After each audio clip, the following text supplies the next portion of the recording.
What up, Get Up Nation? My name is Ben Biddick, the host of the Get Up Nation podcast and co-author of Get Up, The Art of Perseverance, with former Major League Baseball player and CEO of LouWrongliving.com, Adam Greenberg. Recently, I had the honor and privilege of speaking with Alyse Tobler, an integrative psychotherapist and counselor who has created numerous valuable programs and services that support mental health, which you can access on her website, AlyseTobler.com. During this episode of the Get Up Nation podcast, we discuss her Senpai social communication model, which is having a global impact. This model is designed to stop loneliness, isolation, and stigma associated with mental illness, and is based on an altruistic reciprocal philosophy, allowing any person from any social class to use the model in order for all communicating parties to feel heard, validated, and understood, while also leading to a more equal social class power balance. Listen to the podcast to learn more about how Alyse is helping to create a world where people do not simply survive, but engage in a way that works to achieve invigorating internal and interpersonal satisfaction. Thank you, Alyse, for coming on the Get Up Nation podcast. Alyse, will you share with Get Up Nation where you're from? I'm from a little town called Mittagong, about 2 hours south of Sydney, Australia. Will you share what led to the creation of Senpai? Senpai is sort of a culmination of 32 years of my working in the front line in mental health and disabilities within community. And Senpai is developed because as a child I grew up and I did not have a voice. I was not taught how to have a voice. And I think to be empowered, we need to learn how to speak our truth. We need to honour ourselves. We need to be able to find the words. And that came out of a very, very tumultuous childhood. I went to many, many schools and was moved many, many places. And I never had a voice. So when I started working in disabilities and mental health, I noticed that a lot of people that I was working with did not have a voice either, and I was taught to have a voice by an ex-Catholic nun called Patricia Delaney, and she also taught me skills around unconditional positive regard and how to hear me. I felt heard for the first time in my whole life, and that was a major game changer for me. And so I've worked with her for quite a long time. And then the model was born from basically wanting to be heard and not feeling that a lot of the community had the skills to have those deeper level conversations. And most conversations I was involved in were around gossip, and I didn't like that. So I wanted to be able to develop a language and write a model that was really simple to use so that I could teach people and they could pay it forward and we could all hear each other and feel heard, validated and understood empathically. If my research is correct, Senpai is a model that teaches people the art of having a heart-to-heart conversation so that competing with each other stops and real listening can take place. So that loneliness, stigma, and bullying no longer have to exist. And why is it, in your opinion, is it so necessary for people to have these heart-to-heart conversations?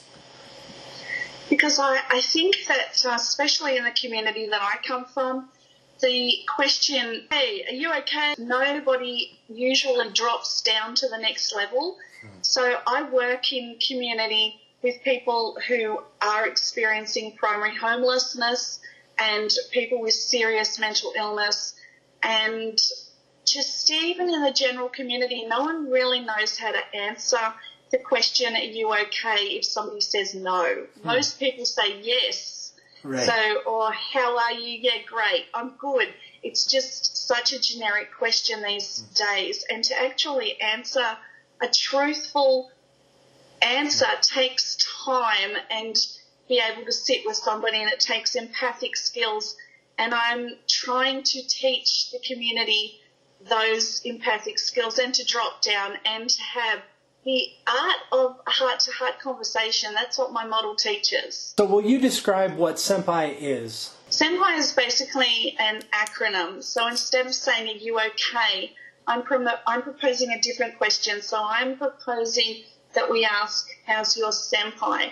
So senpai basically stands for how did you sleep and were you safe last night? That's S. So you can see the model, and it basically covers 5 different needs that I think that we as humans really need to have to thrive and survive and develop. So we've got the need to rest, the need to feel safe. E is, so if I'm saying, how's your senpai, and you choose E, I'm asking you, how are you feeling emotionally? So that covers the need for love, empathy, and to matter. Because if we don't have the human need to matter met, that leads us to become very depressed, suicidal. It's often the cause of a lot of our mental illness in society because we just don't feel like we matter. So, and the need for love and for empathy, and a lot of people don't receive empathy or unconditional positive regard. It's not a skill generally that we're taught. So, and we're often more taught about judgment and competition. That's what this is more about.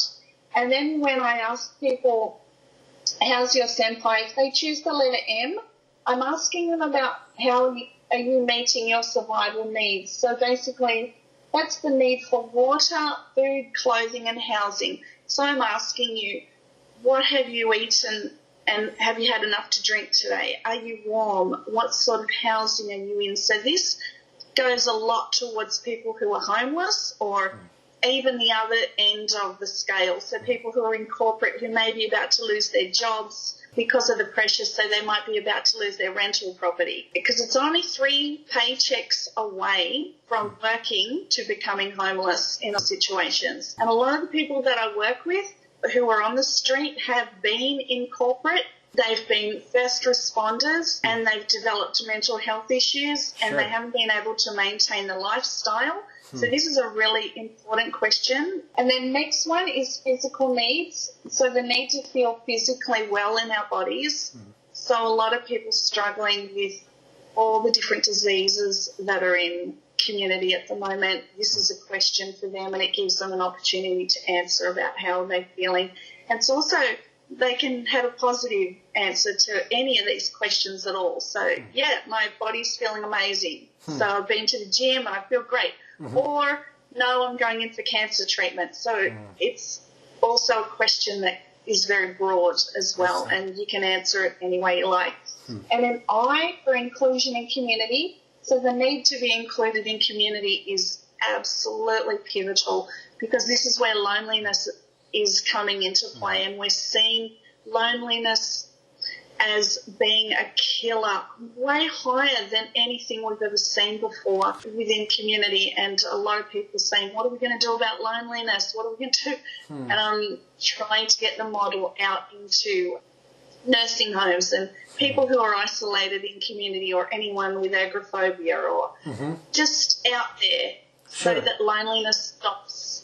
And especially in our schools with kids, when I ask kids in schools this model, because we're trialling it in schools, comes under bullying. So if they're being bullied, we find out very quickly when we ask this question. To normalize these questions, the depth of interactions that people will have will go past that comment, how you doing? Oh, I'm fine, I'm good, how are you? What's going on? You know, it creates a depth of connection that it would be revolutionary if people started relating this way. I can't imagine how much action would be taken as we start to deploy empathy in these ways with everyone we interact with, and having this awareness of these are people's needs, let's relate to each other on them because we all have them. That's pretty exciting. I think so. I hope so. It's working out there in the communities that I've got it in. How can Senpai help people find greater connections with others and resolve conflict? So with Senpai, basically if I'm asking you how's your Senpai, we're dropping down to a deeper level of conversation into what I call Senpai time.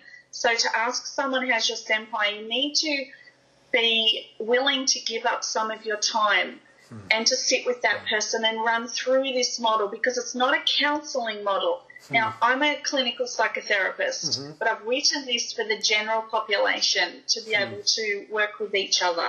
So I'll often use this model in therapy, actually, in my sessions. So I'll just quickly go through, especially for people who don't know how to speak about what's going on for them. So we'll run through. We'll have just sleep last night.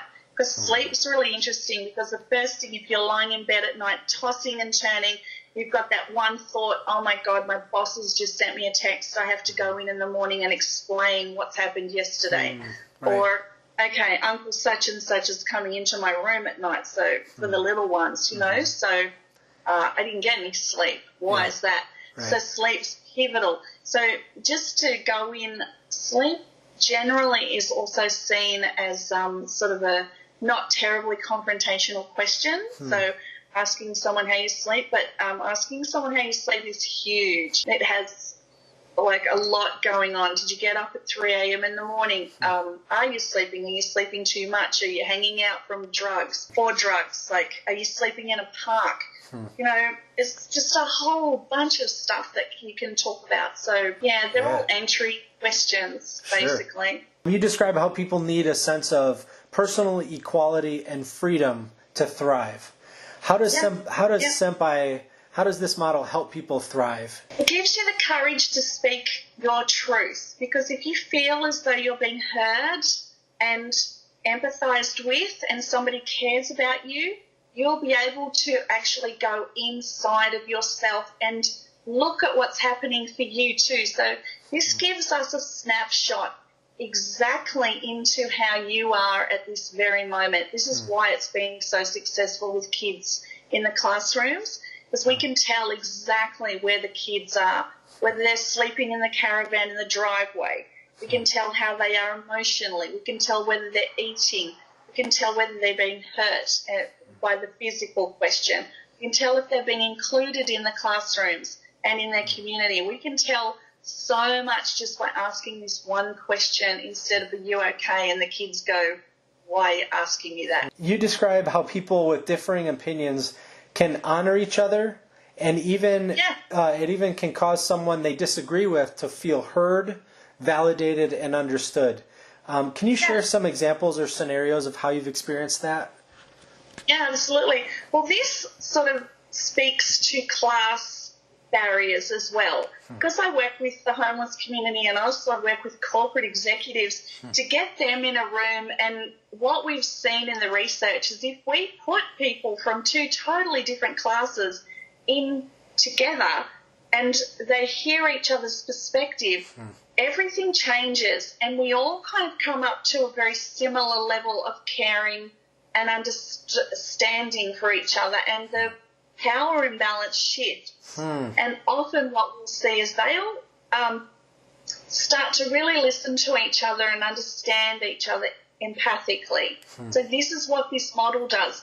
So I can take anybody and sit them together, and what this does is it gives you a deeper level perspective from the other person, and the other person hears it. And even if they don't agree with it, that's okay. So that's about emotional intelligence and non-judgmental stuff. So we can get people to listen to each other's perspectives. That's where the empathy kind of joins up. And that's what this model's doing. I like how you put them in the same room, and how we find when we're in the same room talking with each other, we find commonalities. We always are improved by that, and we're more humanized because we hear each other's stories. And I love just breaking down those barriers. It's real easy for us to get real siloed into, I like this, I have this political view, or I have this is my sports team, or this is what I think about that.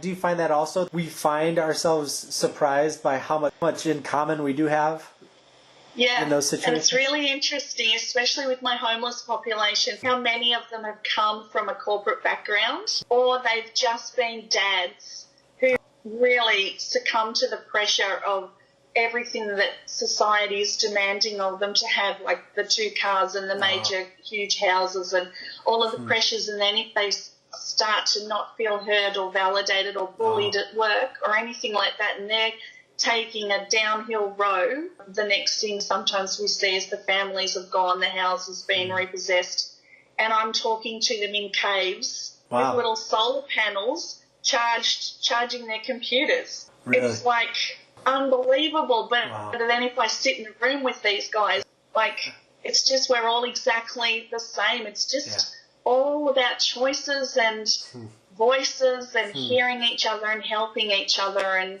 to get through these difficult times, and just kind of lost the art of doing it. You speak frequently about ending stigma associated with mental illness. Correct me if I'm wrong, but you have a master's degree in psychotherapy and counseling, and have dedicated your entire career to serving people with disabilities and mental health challenges. And in a time when community resources in many nations are slim to none or overwhelmed, how are you helping people overcome things like loneliness, low self-esteem, loss of hope, class divisions, inequality, discrimination? Can you share some more about your work and the services that you're offering? Basically, it's all about stigma reduction. Every single person I work with is exactly the same to me. I have people who are very, very rich come and see me, and people with nothing come and see me. So, and because I've worked in this field for so long, the resources out there are stretched to the limit, and the people that I work with, the poorer ones, it's very difficult for them to access services, and to be relying on government bodies all the time. Our thinking has to change around that, and we need to empower ourselves. That's why I've written this model. So it's an altruistic model. It's a pay-it-forward model. So you can learn this model in under 20 minutes and then pay it forward to the next person. So they can ask the next person, how's your senpai? What do you need? And it's got sort of sections in there. So if it is crisis, if that person is in crisis, go and get help. But in the meantime, let's try and empower ourselves and get voices and go in deeper and try and work this stuff through ourselves and learn more communication and reduce the stigma, because the stigma's, I don't know, I won't swear, but the stigma, I'm over it. I'm absolutely over it, and it's everywhere, and I see it all day, every day, pretty much, towards our Aboriginal communities, towards anyone who's not or is seen as less than the rest of us in community, you know? We're all the same, and the stigma's got to stop. I'm sick to death of it, and I'm absolutely all about it, and I'm very, very boring if you take me out to dinner, because that's all I talk about. My daughter's over it. I'm not allowed out for afternoon tea with her. I'm not allowed to talk about it at all. If Senpai was incorporated into our children's lives, so that it becomes part of our normal routines, what do you think would happen? I think that the children will learn a language and a voice, because it is a senpai language, and we do sit with the kids at night time and we talk about how did you sleep, or are you tired, how are you feeling emotionally, you know, what do you think that's coming from, is there a story that's related to that, have you had enough to eat or drink today, and physically how are you feeling, are you feeling included, you know, and they answer all these questions in their little voices, like 5-year-old voices. These kids can learn this because children are taught to identify physical symptoms, but they're not often taught to talk about their mental health. So if we go through and we teach them how, if I say to them, how's your senpai, they know. All my little nieces and nephews, they know to go through the list, and they might say to me, you know, Alyse, you know, physically my arm's really hurting tonight, and we'll talk about that. So it's cute with them. The children's model's a bit different to the community version, but it's very cute. Yeah, I love it. I love working with them. That's great. Let me see. And so you offer services in Australia, and it sounds like you're getting into schools in Australia. For anybody listening to this, whether they live in Europe or the United States or anywhere else, how can they connect with you and become part of your movement? The Senpai movement, and wanting to end stigmas and heal communities. How can they help or partner with you? Well, the community model's free, so you can actually get it and watch it with up to 10 people at a time. After that, I get people to ask permission, and there's free booklets and resources that go with that. I've got all of the videos on my YouTube channel, on my websites, teaching people how to use the model. So we have groups called Senpai groups who go out and use the model. I have volunteers who teach Senpai in hospitals. I have volunteers who are just going out into the community, into the nursing homes, teaching people Senpai. and then it's kind of paid forward. So we have picnics, we have dinner parties, and everybody, great. Instead of sitting around gossiping and making themselves feel great about their new house and their new roles and blah, blah, blah, we talk about how we're all feeling and we connect on a deeper level. So we're trying to change the sort of communities through doing that. So, yeah, it's a pay-it-forward altruistic model, so it's free, and you can just get hold of it and go out and teach it. Amazing. I love the proactive approach you're taking that identifies these problems. It applies the science and the experience. It demystifies mental illness. It provides a more accurate portrait of what mental illness is. It removes the fear of it, and then it brings solutions to the table. You truly are a warrior in the finest sense because you're combating ignorance, fear, self-doubt, inequality, and you're forging a world that values each and every life to its fullest. Thank you for your work and for taking time to share it with Get Up Nation. You're an inspiration to us all. Thank you. Absolutely. I always end my show by running through 6 questions to help my listeners understand what makes my phenomenal guests create such powerful and positive impact.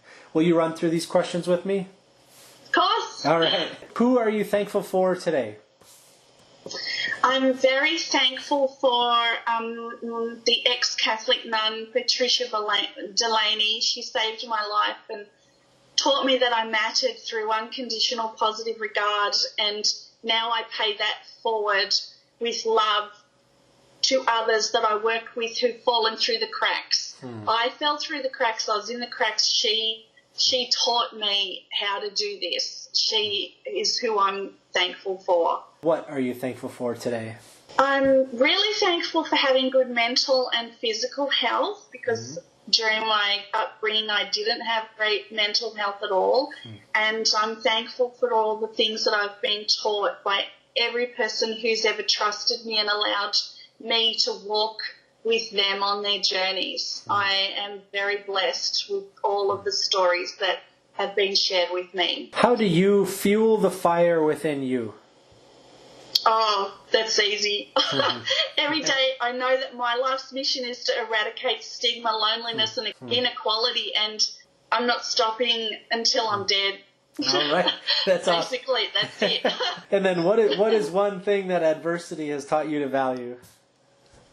Adversity, I combine my lived experience with my street and community knowledge, and I combine it with my master's degree to write a stigma reduction model for all our communities and to be able to just give people the tools to empower themselves and to pay it forward. So basically, I never thought that I'd be able to do that, but I'm doing it. That kind of ties right into my next question. What are you doing today you never thought you could? Just basically, I'm really grateful that I was able to go to as many schools as I have been to. I had the terrible school history, but I managed to be able to teach myself how to learn at a university level with a lot of people and a lot of support.